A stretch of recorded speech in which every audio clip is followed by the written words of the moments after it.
Hey everyone, I wanted you to see this video and see if this actually can relate to you. I know it does for me, and then I'll share some information with you. Got a little tight back there. Stretch it out over there. You'll be fine. So I wanted to pause here just because I find that this is something that's really common. As we age, we don't tend to recover as quickly, and we tend to pull muscles a little bit. And so, one of the things that I want us to start looking at is how do we do things in a more effective way?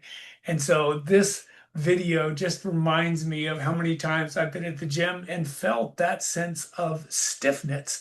And usually, when we get injured, it's one of a few reasons, and I wanted to kind of share them with you. So, a lot of times, as you can see, we tend to think that we're still working out like we're 25 or 30 years old, and it just doesn't work that way.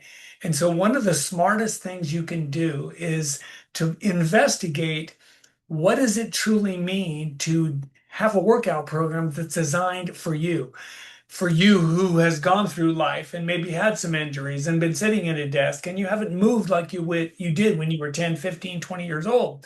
So that's a big problem right there. So you got to get on a program that's better designed for you. The second thing is because we're in such a hurry, we're living such a busy life, we forget to warm up. Take 5, 10 minutes and go through some kind of a dynamic warm up that includes getting your heart rate elevated, getting your knees warmed up, ankles warmed up, hips warmed up, shoulders warmed up before you do any motion. The other thing that I tend to find with people is if you look at number three, you're adding weight before the quality of your movement is ready. And this is ego lifting. This is the gym broette mindset that says, I need to compete. I need to lift what I did when I was 25. And that's not healthy. It's not wise. So the idea is, and I'm always coaching my clients, slow down your technique. Be clean before you lift. Be clean before you lift. Make sure you're lifting technically right. So the other thing that I would want you to kind of think about is in number four, most people's diet is not dialed in. There's many reasons for it, but I would just tell you straight out, one of the things that people aren't getting enough of is protein. So one of the easiest ways and minimum ways I'd want you to ingest protein is look at your body weight. If you're working out correctly, aim for about a gram per body weight. So if I'm weighing 200 pounds and I'm wanting to heal and grow and get my body functioning healthier, I'm going to aim for 200 grams of protein. Another thing is, I think as we get older, and I know because I've had 7 knee surgeries, 2 shoulder surgeries, and I've gone through lots and lots of different things to be able to continue to train in a way that I enjoy. And that's been great too.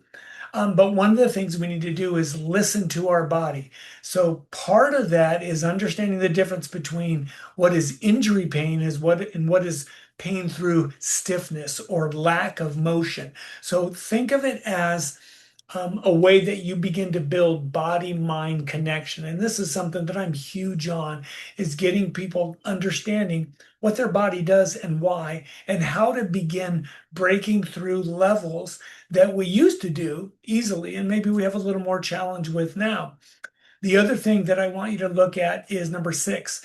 Um, if we're just coming back to the gym or we're just starting an exercise program, start slow.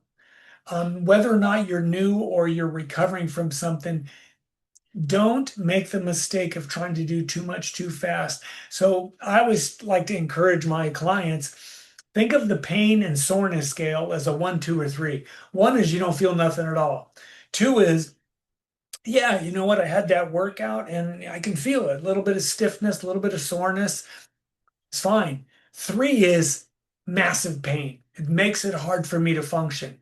So we want to try to avoid the extremes. So let's try to stay away from the agonies of a brutal workout. So start in slow. And it's so much easier to have a nice, easy workout do less than you think you need, the next day your body may thank you because you're feeling it at about a 1.5 to 2, and you feel that little bit of soreness and stiffness and you want to move. That's the sweet spot in that way. So I hope this makes sense for you. Go back and review those six. And even if you're not doing these six, try to make one or two changes each week because that's what really happens when we're improving. Think of this as a marathon. It's not a sprint. We want to do it in a safe, smart way so that we can live longer and happier, healthier lives. So follow for more feedback, for more advice on living better past 50. Look forward to seeing you later.